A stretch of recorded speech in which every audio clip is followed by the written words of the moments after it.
देखिए बच्चे इधर, आपका बेटा लास्ट क्लास में हमने चैप्टर स्टार्ट किया था यहाँ पे 5 ईयर प्लान्स के नाम से, ठीक है। 5 ईयर प्लान्स नहीं था, बेसिकली उस चैप्टर का नाम था यहाँ पे इंडियन इकोनॉमिक्स 1950 से लेके 1990 तक। उससे पहले हमने पढ़ा था 1947 का, फिर अब हम पढ़ रहे हैं 1950 से 1990 का। लास्ट क्लास में जिसमें हमने टॉपिक कवर करे थे उसका रिकैप लेते हैं। हमने सबसे पहले पढ़ा था सर इकोनॉमिक्स क्या होती है, इकोनॉमी किसे बोला जाता है, 5 ईयर प्लान्स का मतलब क्या होता है, 5 ईयर प्लान्स बनाए क्यों जाते हैं, 5 ईयर प्लान्स कब बंद किए गए और कब स्टार्ट किए गए। सर 1950 के अंदर हमने 5 ईयर प्लान्स को स्टार्ट किया था और 2015 के अंदर हमने उसे खत्म करके उसकी जगह नीति आयोग का गठन किया था, ठीक है। फिर हमने पढ़ा था कि plans should have a goals, plans के गोल्स होना क्यों जरूरी है, उसके बारे में हमने डिस्कशन किया था। तो लास्ट की जो क्लास थी उसके अंदर ये टॉपिक डिस्कस हुए थे आपके। आज आपका जो बेटा फर्स्ट टॉपिक आ रहा है स्क्रीन पे वो है कि the goals of 5 year plans.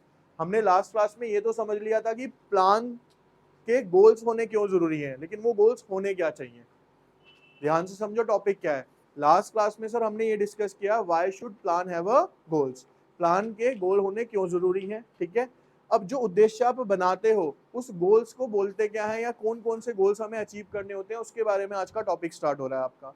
अब आता है सबसे पहला जो बेटा है ग्रोथ, यानी कि सर हम जो प्लानिंग करते हैं या 5 ईयर प्लान्स बनाते हैं ना, उसका मेन रीजन होता है कि जिस भी इकोनॉमी के लिए आप प्लानिंग कर रहे हो वो इकोनॉमी क्या होनी चाहिए सर, यहाँ पे ग्रो होनी चाहिए, ठीक है। अब यहाँ पे देखिए क्या लिखा है, the primary and the foremost objective of a economic planning is a economic growth। देखो बेटा दुनिया की कोई भी इकोनॉमी हो, उन सब इकोनॉमिक्स का जो सबसे मेन उद्देश्य होता है अपने देश को क्या करना है, आगे ग्रो करने का होता है। भाई किसी भी देश को उठा लो, कोई भी ऐसा काम तो नहीं करेगा कि देश तरक्की ना करे, तो सबका पहला मेन मोटिव क्या होता है, ग्रोथ करना होता है। तो देखो यहाँ लिखा भी है, कहता है either a large size of supporting services like banking और transport or a large stock productive capital or increase in the efficiency of productive capital and services। कहता था प्राइमरी और फोरमोस्ट ऑब्जेक्टिव क्या है। देखो किसी भी देश की अगर बात करी जाए, भारत की बात कर लेते हैं, किसी देश को छोड़ देते हैं, अगर हम भारत की ही बात करते हैं तो बेटा भारत में चाहे कृषि हो, कृषि का मतलब हो गया फार्मिंग हो, चाहे इंडस्ट्रीज हो, चाहे सर्विस सेक्टर हो, क्या गवर्नमेंट नहीं चाहेगी कि ये सारे के सारे सेक्टर एक साथ क्या करें, ग्रो करें। तो गवर्नमेंट का मेन मोटिव ये नहीं होता कि सिर्फ एग्रीकल्चर को ग्रोथ करना है या इंडस्ट्रीज को ग्रोथ करना है, चाहे छोटा सेक्टर हो चाहे बड़ा सेक्टर हो, गवर्नमेंट का जो मेन ऑब्जेक्टिव है वो क्या है, इन सब सेक्टर्स को साथ लेके चलना और इन सब के अंदर क्या लेके आना, ग्रोथ लेके आना, ये पहला आपका ऑब्जेक्टिव होता है। कहता है economic growth can be measured by increase in the GDP. देखो भाई आप ग्रो कर रहे हो या नहीं कर रहे हो, आपकी मार्कशीट बता देती है कि भाई आप स्टडीज में ग्रो कर रहे हो या नहीं कर रहे हो, तो आपके टेस्ट और आपके मार्क्स से पता चल जाता है। अब सर ये बताओ कि इंडिया ग्रो कर रहा है नहीं कर रहा है, ये कैसे पता चलेगा। तो बेटा उसको नापने का एक बेसिक सा तरीका है जीडीपी। अगर किसी देश की या किसी इकोनॉमी की जीडीपी बढ़ रही है, जीडीपी का मतलब होता है ग्रॉस डोमेस्टिक प्रोडक्शन, यानी कि आपके देश के अंदर प्रोडक्शन बढ़ रहा है गुड्स एंड सर्विसेज का, तो इसका मतलब आपका देश जो कर रहा है बेटा वो ग्रो कर रहा है। और अगर आपकी जीडीपी कम हो रही है तो इसका मतलब क्या, आपका देश ज्यादा ग्रो नहीं कर रहा है। आज देखो यहाँ पे लिखा कहते हैं GDP is the market value of all the goods and services produce in a country during a particular year. एक साल की ड्यूरेशन में जो हमने जितने भी गुड्स एंड सर्विसेज इकोनॉमी में बनाए हैं उसकी जो मार्केट वैल्यू होती है मनी फॉर्म के अंदर, उसे क्या बोला जाता है बेटा, जीडीपी बोला जाता है। Higher GDP indicates that the general public can avail more benefits from the nation's economic policy. जिस देश की जितनी ज्यादा जीडीपी होती है उस देश के लोग उतने ही ज्यादा खुश मिलेंगे। ऐसा क्यों, मैं आपको ना एक बेसिक एग्जांपल दे रहा हूं, ध्यान से उसको समझना। भी यहाँ पे देखिए हमने जैसे पढ़ा कि एक सेक्टर है बेटा हमारे यहाँ पे एजुकेशन सेक्टर, ठीक है। गवर्नमेंट कैसे बताती है कि हम खर्चा कर रहे हैं, गवर्नमेंट ये कहती है कि जो भी देश की जीडीपी है उस जीडीपी का 4% पोर्शन जो है हम किस पे खर्च रहे हैं, यहाँ पे एजुकेशन पे खर्च रहे हैं। तो इससे आपको क्या समझ आता है कि सर अगर हमारे देश की जीडीपी कितनी है 100 रुपए, तो गवर्नमेंट कितना रुपए खर्चेगी एजुकेशन पे, 40 रुपए। और सर अगर हमारे देश की जीडीपी कितनी है 200 रुपए, तो गवर्नमेंट क्या खर्चेगी सर, 80 रुपए। तो इससे एक बात सीधी क्लियर हो जाती है कि सर जितनी ज्यादा जीडीपी उतना ज्यादा वेलफेयर, जितनी कम जीडीपी उतना ही कम वेलफेयर। रीजन, क्योंकि गवर्नमेंट क्या करती है, बेसिकली समझो, गवर्नमेंट क्या करती है, गवर्नमेंट अपने टोटल जीडीपी का ही पोर्शन बांटती है, क्योंकि गवर्नमेंट की इनकम या कह लो पूरे देश की जो इनकम है वो क्या है, उसकी जीडीपी कहलाएगी। अब जीडीपी का कुछ कुछ पोर्शन अलग अलग सेक्टर्स को डिस्ट्रीब्यूट कर दिया जाता है, जैसे कि ट्रांसपोर्ट में इतना दिया जाएगा, एजुकेशन में इतना दिया जाएगा, स्पोर्ट्स सेक्टर में इतना बांटा जाएगा। तो ऑब्वियस सी बात है परसेंटेज तो सेम ही रहने वाली है, लेकिन अगर ये अमाउंट बढ़ता रहेगा तो परसेंटेज वाइज क्या होगा, वो भी इंक्रीज होता चला जाएगा। तो यानी कि सर अगर हमारे देश की जीडीपी बढ़ेगी तो हमारे सारे के सारे सेक्टर्स ग्रो करेंगे, अगर जीडीपी नहीं बढ़ेगी तो हमारे सारे सेक्टर्स क्या होंगे, नीचे की तरफ जाएंगे। समझ आ गया ये। अब कहता है जब उसके बाद आता है बेटा अगला टॉपिक, वो आता है इक्विटी। इक्विटी का मतलब क्या होता है, समानता, ठीक है, इक्वालिटी लेके आना। अब वो है क्या ये समझते हैं इसको, देखिए इधर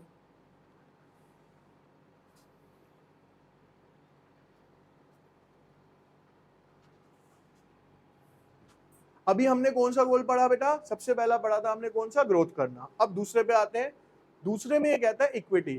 पहला है किसी भी देश के अंदर ग्रोथ होनी चाहिए, फिर वो जो ग्रोथ हुई है उसके साथ साथ क्या आनी चाहिए, इकोनॉमी के अंदर समानता भी आनी चाहिए, इक्विटी भी आनी चाहिए। मतलब सर अगर ऐसी ग्रोथ हो रही है किसी भी कंट्री के अंदर, जो हम टैगलाइन पढ़ते हैं बार बार कि सर रिच बिकम रिचर, कि रईस और ज्यादा रईस होते चले जा रहे हैं, गरीब और ज्यादा गरीब होते चले जा रहे हैं, तो ऐसी ग्रोथ का किसी भी इकोनॉमी को कभी भी फायदा नहीं होगा। फायदा तभी है जब वो इकोनॉमी ग्रो भी करे और साथ साथ उसके जितने भी सेक्टर्स हैं, चाहे वो पूरा सेक्टर है बेटा, चाहे वो रिच सेक्टर है, दोनों आपस में मिलकर क्या करें, वहां पे ग्रो करें। अब देखो क्या लिखा है, कहता था previous goal focus on the development of the economy only. जो पिछला वाला गोल था वो किसके ऊपर फोकस कर रहा है, सिर्फ डेवलपमेंट पे फोकस कर रहा है। But only economic development is not sufficient. लेकिन सिर्फ अगर हम बात करें कि हमारा देश तरक्की कर रहा है उससे काम नहीं होगा। The 5 year plans must focus on the development of the society also। सिर्फ देश के तरक्की करने से नहीं होगा कि भाई हमारी सेंट्रल गवर्नमेंट तरक्की कर रही है तो देश तरक्की कर जाएगा, नहीं। उसके साथ जो हमारा समाज है, जो हमारी सोसाइटी है, जो हमारी पब्लिक है, अगर वो ग्रो करेगी तभी क्या कहलाएगा बेटा, हमारी इकोनॉमी क्या कर रही है, ग्रो कर रही है। It is necessary to make sure that all the members of a society equally enjoys this benefit from the economy. हमें ये श्योर करना पड़ेगा कि जो भी गवर्नमेंट पैसा कमाती है उसकी जो भी जीडीपी है उसका जो पोर्शन है वो सारे के सारे सेक्टर के पास पहुंचे, कुछ लोगों के हाथ में ना जाए। फिर कहता है in addition to the previous 3 goal, growth, modernisation and self realisation, equity is also important. देखो हमारे ना आगे हम गोल पढ़ेंगे, पहला पढ़ लिया हमने बेटा क्या था, ग्रोथ। उसके बाद नीचे आएगा कौन सा हमारा, मॉडर्नाइजेशन। सेल्फ रिलायंस का मतलब होता है अपने ऊपर निर्भर होना। कहता है इन तीनों गोल्स के अलावा भी जो जरूरी गोल है वो कौन सा है हमारा, इक्विटी है। इक्विटी के बिना भी काम नहीं चलेगा। इज आल्सो कहता है equity concentrate on ensuring that all the citizens of the nations have their basic need clothing food and shelter properly met. कहता है इक्विटी क्या बताती है बच्चे, इक्विटी हमें ये समझाती है कि जो हमारे देश के नागरिक है ना, जितनी भी देश के अंदर पॉपुलेशन है उसकी एटलीस्ट बेसिक नीड्स क्या हो रही है, वहां पे पूरी हो रही है। बेसिक नीड्स क्या होती है हमारी, रोटी कपड़ा और, यानी बेसिक, और उसके अंदर चौथी आज की डेट में ऐड हो जाती है एजुकेशन। यानी ये चारों की चारों बेसिक नीड्स क्या कर पा रहे हैं हम, अपने लोगों की पूरी कर पा रहे हैं। फिर कहता है it also tries to reduce the inequality and wealth gap in the society. In short equity aims at raising the standard of living of the people and promoting a social justice. Equity क्या कोशिश करती है, equity कोशिश करती है कि भैया जो भी हमारे बीच में असमानता है, यानी रिच और पुअर के बीच का जो गैप है उसको क्या किया जाए, खत्म किया जाए, और लोगों का जो लिविंग स्टैंडर्ड है उसे क्या किया जाए बेटा, बढ़ाया जाए। उसके लिए क्या काम करती है हमारी इक्विटी, काम करती है। समझ आया। तो 2 पॉइंट्स पढ़े सर हमने, एक पढ़ा हमने ग्रोथ और दूसरा पढ़ा क्या अभी हमने, इक्विटी। अभी पूछूंगा आपसे, पहले अगला पॉइंट समझो। फिर आता है सर मॉडर्नाइजेशन। देखो मॉडर्नाइजेशन को ना बेसिकली क्या बोला जाता है, इसको समझते हैं। आमतौर पे मॉडर्नाइजेशन को जो बिल्कुल एक बेसिक लाइन से बोला गया वो क्या बोला गया बेटा, adoption of a new technology. Sir यानी कि नई टेक्नोलॉजी को अडॉप्ट करना क्या कहलाता है हमारे यहाँ पे, क्या कहलाएगा, मॉडर्नाइजेशन कहलाएगा। देखो कहता है modernisation refers to the incorporation of a technology into the economy. It help in raising the standard living of a people in the society. कहता है मॉडर्नाइजेशन का मतलब है अपने देश के अंदर नई नई टेक्नोलॉजी को लेके आना जिससे कि हमारा स्टैंडर्ड ऑफ लिविंग बढ़ सके। Inventions, advancements and innovation in technology play a vital role in the growth of our economy and increasing the output। देखो आज की डेट में आप ये इमेजिन करो बेटा, इसको ऐसे समझो। अब अगर मान लो फोन बने, मान लो कभी भी, अगर इनके अंदर अपडेट ना आए, अपडेट इन द सेंस इनकी टेक्नोलॉजी को टाइम टू टाइम इंप्रूव ना किया जाए, या हमारे देश के अंदर मान लो गाड़ियां बन गई, इन गाड़ियों की टेक्नोलॉजी को अपडेट ना किया जाए, तो क्या जो आज प्रेजेंट में टेक्नोलॉजी चल रही है वो आने वाले समय तक चलती रहेगी, ऐसा पॉसिबल नहीं है। देखो पहले क्या होता था, अब एग्जांपल लेते हैं, अभी आप इस हॉल में बैठे हो, यहाँ पे क्या होता था, एसी चल रहा है। एक टाइम ऐसा था बेटा जब ऐसी ही कोचिंग होती थी, इससे ज्यादा बच्चे होते थे, वहां कूलर भी सफिशिएंट रहता था। क्यों? क्योंकि वहां पे ग्लोबल वार्मिंग इतनी नहीं थी, गर्मी इतनी नहीं पड़ती थी, तो कूलर में काम चल जाता था। आज क्या हो गया कि 2 एसी लगा लो, 3 एसी लगा लो, 3 एसी में भी काम नहीं चल रहा। तो जब आज प्रेजेंट ऐसा है, तो आज से आने वाले 10-15 साल में हो सकता है कि एसी के अंदर या तो टेक्नोलॉजी चेंज होगा या एसी की जगह कोई और दूसरी चीज आएगी जो इसको सब्स्टिट्यूट करेगी। कुछ तो होगा ना। यानी कि सर जो प्रेजेंट में जनरेशन के टाइम पे हमारे पास टेक्नोलॉजी है, उसको अपडेट करना क्या होता है, बहुत ज्यादा जरूरी होता है टाइम टू टाइम, अदरवाइज वो काम की नहीं रहेगी। ठीक है। अब देखो इसमें लिखा है अडॉप्टिंग न्यू टेक्नोलॉजी, यानी टाइम टू टाइम हमें क्या करना चाहिए सर, नई टेक्नोलॉजी का यूज करना चाहिए। The main aim of the modernisation is to increase the production of goods and services by using a new technology. Modernisation का मेन मकसद क्या है सर? मेन मकसद है कि नई टेक्नोलॉजी का इस्तेमाल करके हमें क्या करना है, गुड्स एंड सर्विसेज को बढ़ाना है।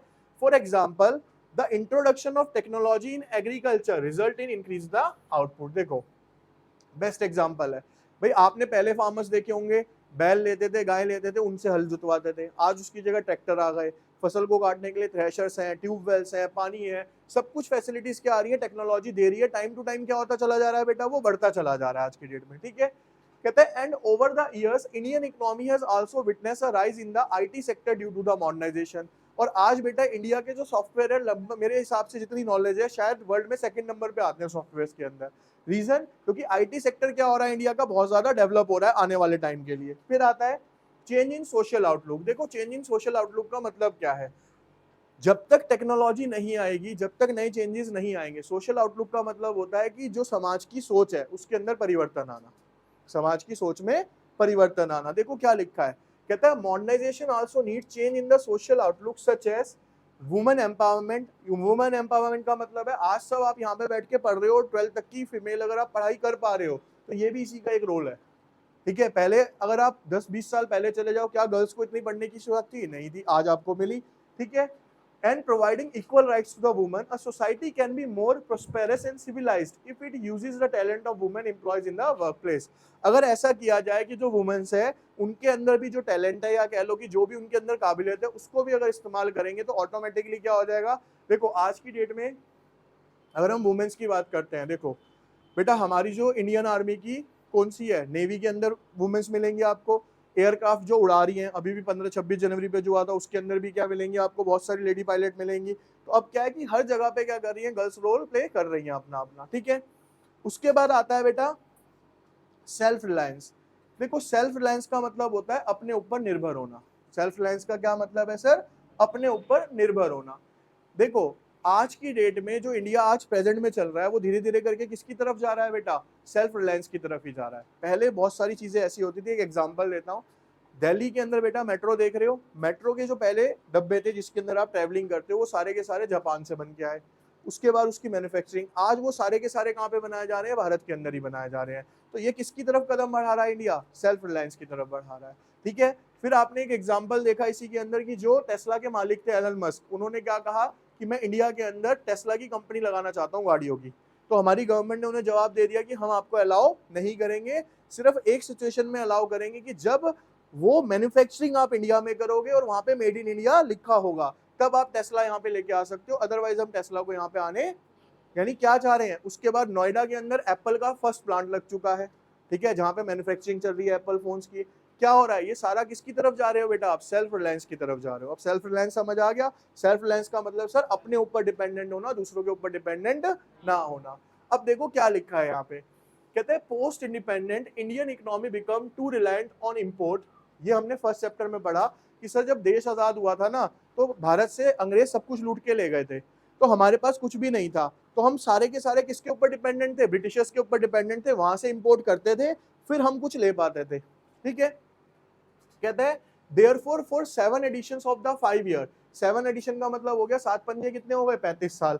35 सालों तक plan government encourage self reliance. 35 सालों तक गवर्नमेंट ने कोशिश करी लोगों को सिखाने की कि आपको क्या होना चाहिए, आत्मनिर्भर होना चाहिए। कहता है self Reliance means anything that India is capable of manufacturing domestically will not be imported, specially food and agriculture products. Government ने क्या कहा कि जो भी चीज आप बेटा बाहर की कंट्री से इंपोर्ट कर सकते हो और आप अपने देश में उसको बना सकते हो, तो उसे बाहर से ना मंगवा के आप कोशिश करोगे वो सारी की सारी चीजें कहाँ पे बनाई जाए, भारत में ही बनाई जाए। उसको नाम दिया गया था, अगले चैप्टर में पढ़ेंगे, पहले बता रहा हूँ, इंपोर्ट सब्सटीट्यूशन। क्या बोलते थे बच्चे हम उसको? इंपोर्ट। इंपोर्ट का मतलब बाहर से मंगाना, सब्स्टिट्यूशन का मतलब जो बाहर से सामान मंगा रहे हैं उसकी जगह इंडिया में ही उसको बनाना, तो उसको टर्म दिया गया क्या? इंपोर्ट सब्स्टिट्यूशन, ठीक है। especially food and agriculture in nutshell self reliance means development through the domestic resources। तो सेल्फ रिलायंस का मतलब है कि जो अपने पास देश के पास रिसोर्सेज है उसी से क्या करना चाहिए? इकोनॉमी को डेवलप होना चाहिए। फिर आता है self reliance was encourage due to the two reason. इसके लिए बेटा दो रीजन थे। पहला, टू रिड्यूस फॉरेन डिपेंडेंस। देखो बेटा हुआ क्या, जब आजादी मिली ना तो हम पूरे तरीके से निर्भर थे किसके ऊपर? ब्रिटिशर्स के ऊपर। एक स्टोरी बताता हूँ इसके लिए, आपकी बुक के अंदर भी मिलेगी आपको। उस टाइम पे क्या हुआ कि इंडिया और पाकिस्तान की ना लड़ाई चल रही थी आपस में, और यूएस से हमारे पास खाना आता था। खाना कहाँ से आता था हमारे पास? वहां से। अब इंडिया और पाकिस्तान की आपस में लड़ाई चल रही है, यूएस से कॉल आता है कि इंडिया के पास कि आप पाकिस्तान से लड़ाई बंद कर दो, अदरवाइज जो हम आपको फूड सप्लाई कर रहे हैं वो क्या कर देंगे? बंद कर देंगे। समझ आई? तो उस टाइम पे इंडिया को वो बात समझ आई, जभी से ये और जागरूक हुए कि यार हम तो लड़ भी नहीं सकते, क्यों? क्योंकि हमारे पास खाना भी वहां से आ रहा है। तो उस टाइम पे गवर्नमेंट ने डिसाइड किया, और आज वर्ल्ड के अंदर second largest manufacturing food supply के अंदर इंडिया है। इंडिया छोड़ो, इंडिया से बाहर लगभग कितने देशों के अंदर यहां से खाना जा रहा है आज की डेट में? आपने कोविड में भी देखा, भारत पूरी दुनिया के अंदर खाना सप्लाई करता है आज की डेट में। ये रीजंस थे बेटा कुछ उस टाइम पे, ठीक है। ऐसे ही पॉलिटिकल पावर्स यूज करी जाती हैं जब आप किसी के ऊपर क्या होते हो? डिपेंडेंट होते हो। तो इंडिया ने कोशिश करी कि हम क्या हो जाए? इंडिपेंडेंट हो जाए, ताकि हमें किसी और की सुननी ना पड़े। As India recently got freedom from the foreign control, it was necessary for India to become a independent और self reliance। कहता है क्योंकि इंडिया जो था अभी ताजा ताजा क्या हुआ था? एक तरीके से जीता था, या कह लो एक तरीके से इंडिपेंडेंट हुआ था, तो उसके लिए बहुत जरूरी था कि वो आत्मनिर्भर हो and reduce is dependency on the foreign countries, specially for food and agriculture item. और स्पेशली किसके अंदर? फूड और टू अवॉइड फॉरेन इंटरफेरेंस, ये टर्म आ गया जो मैंने अभी आपको बताया। ऐसा करना जरूरी क्यों था? देखो सीधी सी बात है, ऐसा करना जरूरी इसलिए था क्योंकि फॉरेनर जो थे ना, ब्रिटिशर्स थे, वो इंडिया के हर काम में क्या कर रहे थे? इंटरफेयर कर रहे थे। और हम इंटरफेरेंस बर्दाश्त क्यों कर रहे थे? क्योंकि हम उनके ऊपर क्या थे? डिपेंडेंट थे। तो इसलिए इंडिया के लिए जरूरी था कि हम अपने ऊपर निर्भर हों, जिससे कि उनकी डिपेंडेंसी खत्म हो जाए और उनसे हम बात कर। देखो आज प्रेजेंट क्या हो रहा है, आज हम फॉरेनर्स की नहीं सुनते बेटा। देखो सोच का फर्क है। आपको ना एक बेसिक सा आपके भी काम आएगा, हमारे भी काम आता है, एक सिंपल सा फंडा है। हम ये मान के चल रहे थे इतने सालों से कि फॉरेनर वहां से आता है, यहाँ पे वो कॉल सेंटर्स खोलते हैं, ये करते हैं, लोगों को काम देते हैं। तो इंडिया जो भी गवर्नमेंट चला रही थी यहाँ पे, वो कुछ भी कर रही थी। देखो सीधा सा लॉजिक है, कभी भी ना बायलैटरल एग्रीमेंट्स होते हैं। बायलैटरल का मतलब आप ये सोचो कि आपके बिना किसी का काम रुक जाएगा, नहीं रुकेगा। दुनिया किसी की वजह से आज तक तो रुकती देखी नहीं बेटा, ना किसी का परिवार रुकता, ना दुनिया रुकती, चलती चली जाएगी ये तो। लेकिन हाँ, आप अगर किसी वाले सामने वाले के काम आ रहे हो, वो आपके काम आ रहा है, तो ये बायलैटरल एग्रीमेंट बोलते हैं इसको। बायलैटरल का मतलब समझना है यहाँ पे।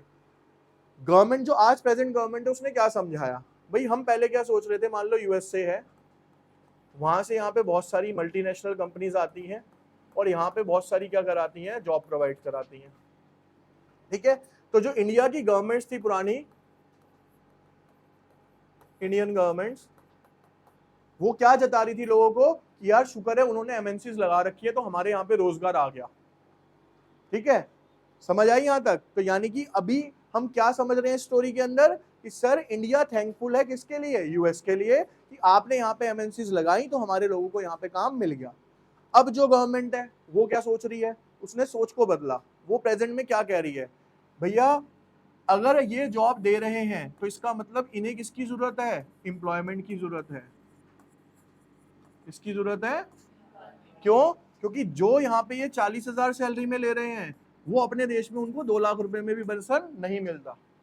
क्योंकि इंडिया के अंदर पढ़े लिखे अशिक्षित व्यक्ति, मतलब पढ़े लिखे बेरोजगार कह सकते हैं हम, कि हाईली क्वालिफाइड है लेकिन उनके पास जॉब्स नहीं है, इसलिए वो कम सैलरी में भी काम करने के लिए क्या है? यहाँ पे तैयार है, ठीक है। लेकिन वहां पे क्या है? लिमिटेड पॉपुलेशन है, तो जितने भी लोग पढ़े लिखे हैं वो सैलरी क्या मांगते हैं? ज्यादा मांगते हैं, इसीलिए उन्होंने कंपनियां कहाँ पे लगा दी? भारत को। तो अब अगर इस स्टोरी के हिसाब से सोचा जाए तो भैया भारत को एमएनसी से ज्यादा एमएनसी को भारत की जरूरत है, क्योंकि उनकी कंपनीज बंद हो जाएंगी अगर यहाँ के लोगों ने काम करना बंद कर दिया। समझ रहे हो? अगर lakhs of peoples are working in, हम क्या कहते हैं भाई, कई लाख बंदा आज एमएनसी में काम कर रहा है, तो भैया कई लाख बंदा कर कहाँ का रहा है? इंडिया का ही तो कर रहा है। अगर वो एमएनसी बंद कर देंगे, चलो जी उन्होंने एमएनसी बंद कर दी, यहाँ के अनएम्प्लॉयड हो गए, वो अपना काम कैसे चलाएंगे भाई? सोचने वाली बात है ना, कंपनी तो उनकी भी नहीं चल पाएगी। तो इसका मतलब आज जो गवर्नमेंट क्या करती है, क्यों? हर देश हमारी बात सुन रहा है, क्योंकि उन्होंने इंपॉर्टेंस दिखाई इंडिया की दूसरी कंट्रीज को। उन्होंने कहा भैया तुम हमें आज तक ये समझाते आ रहे हो कि तुम हमारे लिए इंपॉर्टेंट हो, लेकिन उसको दूसरे तरीके से समझो, तुम हमारे लिए इंपॉर्टेंट नहीं हो। अब आप समझना इस चीज को और एग्जाम्पल से। वर्ल्ड की जो सबसे टॉप मोस्ट कंट्रीज है बेटा, एक है और दूसरी है इन टर्म्स ऑफ पॉपुलेशन। तो भैया दो सबसे बड़े बाजार कौन से हुए जहां पे ज्यादा पॉपुलेशन होगी? तो सर एक तो हो गया हमारा चाइना और एक हो गया हमारा इंडिया। सर चाइना में जाके तो कोई बेच ही नहीं पाएगा, वही दुनिया को बेच रहा है 2-2 रुपए में बना के, तो वहां तो क्या ही बेच लोगे तुम जाके। सीधी सी बात है भैया, चाइना तो इतना इंडिपेंडेंट है कि उसने इतनी इतनी चीजें बना रखी है कि वो बाहर से इंपोर्ट करेगा ही क्यों, वो तो खुद दुनिया के अंदर बेच रहा है। तो अब भैया दूसरी दुनिया के अंदर सबसे बड़ी मार्केट कौन सी बची? तो बेचने के लिए भारत चाहिए। अगर भारत खरीदना बंद कर देना आज की डेट में, तो भैया बहुत सारी कंपनीज ही बंद हो जाएंगी वर्ल्ड वाइड, क्योंकि सबसे ज्यादा जो खपत है, सबसे ज्यादा जो प्रोडक्शन आ रहा है, वो सारा आ ही कहां पे रहा है बेटा? इंडिया के अंदर आ रहा है। समझ रहे हो? अब आपको एक सिंपल सा एग्जांपल बैठ रहा हूं, आप बैठे हो दिल्ली के अंदर, आपने इंडिया का मैप देखा है बच्चे? इंडिया के मैप में इतना सा है दिल्ली।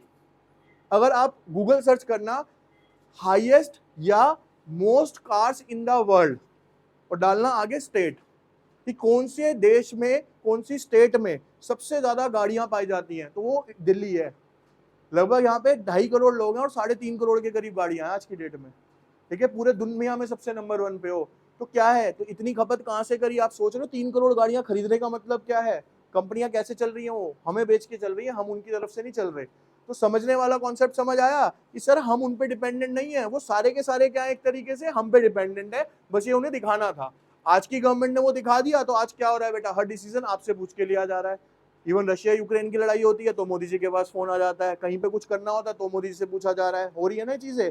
G20 समिट हुआ भारत के अंदर, इतने सालों से सुना कभी भी? हमने तो नहीं सुना। G20 पहली बार हुआ भारत में। क्यों हो रहा है? क्योंकि बेटा इसके पीछे पॉलिसीज बनाई जाती हैं सारी की सारी, और ये पॉलिसी ना, देखो क्या होता है, लड़ाई जब आप पढ़ोगे, जो ह्यूमैनिटीज के बच्चे होंगे, तो ह्यूमैनिटीज के अंदर भी समझाया जाता है और वैसे भी समझाया था। लड़ाई लड़ने के 2-3 तरीके हैं। एक तो जैसे यूक्रेन और रशिया लड़ रहा है हथियारों से, ठीक है। एक होते हैं जैविक हथियार, बायोकेमिकल, कोविड, कि ऐसा कोई केमिकल लो, वर्ल्ड में फैला दो, बायोकेमिकली सारे मर जाएंगे, बात ही खत्म, नाम भी नहीं आएगा किसी पे।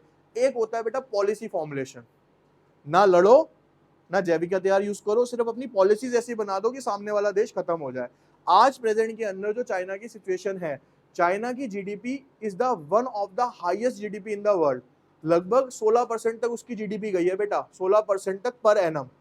13% तक चल रही थी आराम से, 13-14%। आज प्रेजेंट में वो 6% पे है। ठीक है, पाकिस्तान की जीडीपी 3-3.5% पे होती थी, आज वो जीरो नेगेटिव के अंदर है। क्या किया हमारी गवर्नमेंट ने? कुछ भी नहीं करा। लड़े क्या जाके? किसी से भी नहीं चले।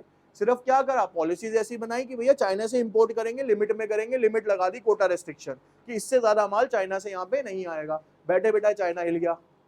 ठीक है, 2000 के नोट बंद कर दिए, पूरा पाकिस्तान हिल गया, क्योंकि सबको पता था भैया जो सप्लाई ऑफ मनी है, ये नकली नोटों की सारी कहां से आती है? वो पाकिस्तान में बन के आती है। उन्होंने ढेर इकट्ठा कर रखा था, मोदी जी आए, भाई और बहनों 2000 के नोट बंद, खत्म कहानी। तो समझ रहे हो पॉलिसीज क्या होती है? पॉलिसीज बेटा एक बहुत बड़ा रोल प्ले करती है बिना लड़े किसी को खत्म करने के लिए। समझ आ गई? इसके लिए चाणक्य नीति पढ़ लो जाके। चाणक्य जी ने कभी भी लड़ाई नहीं करी, लेकिन सारी फाइट जीते बिना लड़े। ठीक है, तो वो क्या होती थी? कूटनीति, जो दिमाग से लड़ी जाती है बेसिकली। सर है कहाँ, है ना? चलो आ जाओ इधर, देखो इधर। अब समझ आ गया बच्चे? अब आते हैं आपके इसके, देखो आपके बेटा अभी 4 पॉइंट्स पढ़े हमने। पहला ग्रोथ, इक्विटी, सेल्फ रिलायंस और मॉडर्नाइजेशन। ठीक, इसके ऊपर अभी आएगी आपकी बेटा प्रैक्टिस शीट। प्रैक्टिस शीट को करने से पहले देखो यहाँ पे, देखिए बेटा, पहला पॉइंट है which of the following goals of a 5-year plans aim to reduce wealth inequality and ensure basic needs for all the citizen। कहता है इसमें से कौन सा 5-year प्लान का गोल था जिसके अंदर वेल्थ के अंदर इनइक्वालिटी को दूर करना था और बेसिक नीड्स पहुंचानी थी हमें हर लेवल तक? कौन सा था बेटा? इक्विटी। सर सीधा सा है, उसके अंदर ही लिखा हुआ है इक्विटी, समानता लेके आना। What does the goal of modernization in 5-year plans primarily involve? कहता है मॉडर्नाइजेशन का प्राइमरीली क्या? B sir, incorporating technology into the economy, यानी टेक्नोलॉजी को प्रमोट करना, अच्छे तरीके से लेके आना। Why was self-reliance encouraged in a post-independence India through the 5-year plan? बोलो मत ऐसे। To reduce a foreign interference, ताकि वो हमारे देश के ऊपर इंटरफेरेंस। फिर आता है which economic measure is used to indicate the success of the ठीक है। कौन सा इकोनॉमिक मेजर है बेटा जो हम इंडिकेट करते हैं अपने सक्सेस के लिए? सर जीडीपी का इंक्रीज होना। अगला हर्षिता बोलो आप, what is the primary aim of self reliance in a 5 year plan? Self reliance का प्राइमरी एम क्या था? आप सी, टू रिड्यूस फॉरेन डिपेंडेंस, क्योंकि हम चाहते थे कि हम दूसरों पे निर्भर ना रहे, सारे के सारे हमारे पास ही क्यों प्रोडक्शन अपने देश के अंदर किया जाए। ठीक है। अब इसके बाद आता है बेटा फीचर्स और प्रॉब्लम्स ऑफ एग्रीकल्चर ड्यूरिंग 1950 और 1990। अब मैं आपको ये बता देता हूँ बेटा, ये वाला जो क्वेश्चन है आपको यहाँ पे भी मिलेगा, आगे भी मिलेगा, और पिछले चैप्टर में भी था एग्रीकल्चर कैसा था हमारा। इस क्वेश्चन को बेटा लास्ट ईयर हर एग्जाम में पाया गया, ये first term, UT, pre board, सब जगह पे। ठीक है, तो ये इंपॉर्टेंट क्वेश्चन है आपका, यहाँ पे ध्यान से देखिए। अब आप फीचर्स और प्रॉब्लम ऑफ एग्रीकल्चर है क्या? एग्रीकल्चर में सर प्रॉब्लम्स क्या थी वो समझाओ हमें। यहाँ पे देखिए, पहली सर लो प्रोडक्टिविटी। लो प्रोडक्टिविटी का मतलब होता है उत्पादकता का कम होना। अब पहले ना प्रोडक्शन और प्रोडक्टिविटी के अंदर डिफरेंस पहले भी बता चुका हूं मैं, दोबारा से सुन लो क्या होता है। एक होता है बेटा टर्म हमारा, और एक होता है बेटा हमारा यहाँ पे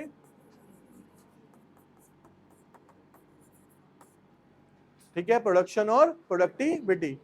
प्रोडक्शन और प्रोडक्टिविटी ये होता है उत्पादन और ये होता है उत्पादकता। डिफरेंस समझ लो, ये और ज्यादा हार्ड हो जाता है हिंदी के अंदर। ठीक है, बेसिकली आप सब जो बैठे हो, मैंने पहले भी एग्जांपल दिया था कि आप सब बैठे हो, all can be score 100 in economics. आप सब कितना स्कोर कर सकते हो इकोनॉमिक्स में? 100। तो बेटा ये हर बच्चे की क्या है? उत्पादकता है, प्रोडक्टिविटी है, कि मैं कितनी क्षमता रखता हूं किसी चीज को प्रोड्यूस करने की। प्रोडक्शन का मतलब है कि एक्चुअल में आपने कितना स्कोर करा, 70, 80, 85, 90, वो आपके द्वारा किया गया क्या है? उत्पादन। अब सपोज करो हमारे पास जो जमीन है उसकी कैपेसिटी है कि हम 100 टन माल इसके ऊपर प्रोड्यूस कर सकते हैं, ये हमारी क्या थी? इसके ऊपर होने वाली प्रोडक्टिविटी थी। लेकिन एक्चुअल में मैं सिर्फ 80 टन ही कर पाता हूं, तो ये क्या है बेटा? मेरी प्रोडक्टिविटी, प्रोडक्शन। यही यहाँ पे बोला गया है लो प्रोडक्टिविटी, की इंडिया के अंदर जो जमीन थी ना उस पर जितना उत्पादन किया जा सकता था उससे कम क्या किया जाता था? काफी उत्पादन किया जाता था।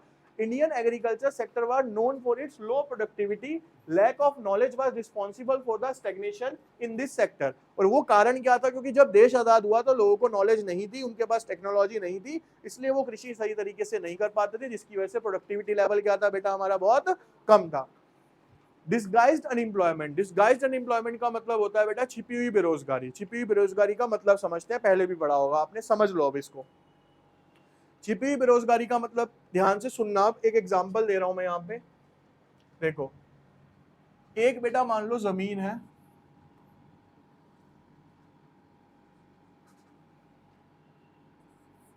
ठीक है, ये एक फार्म एरिया है मान लो बच्चे।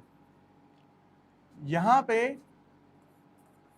एक फैमिली में 5 और 5 10 बंदे हैं, ये सारे के सारे मिलके यहाँ पे वर्क करते हैं। तो ये 100 टन या मान लो 10 टन का एग्जांपल लेते हैं कि ये इतना प्रोडक्शन करते हैं। क्योंकि ये सारे फैमिली मेंबर है और इनके पास काम करने के लिए कुछ नहीं है, तो ये सारे के सारे क्या कर रहे हैं? वहां पे फार्मिंग ही कर रहे हैं बेसिकली। यहाँ तक समझ आ गई स्टोरी? अब हुआ क्या एक्चुअल में? लेकिन बेटा अगर इसमें से मैं ये 5 मेंबर निकाल भी दूं ना, तो बाकी के जो 5 प्रोडक्शन करेंगे तब भी वो 10 टन ही कर पाएंगे।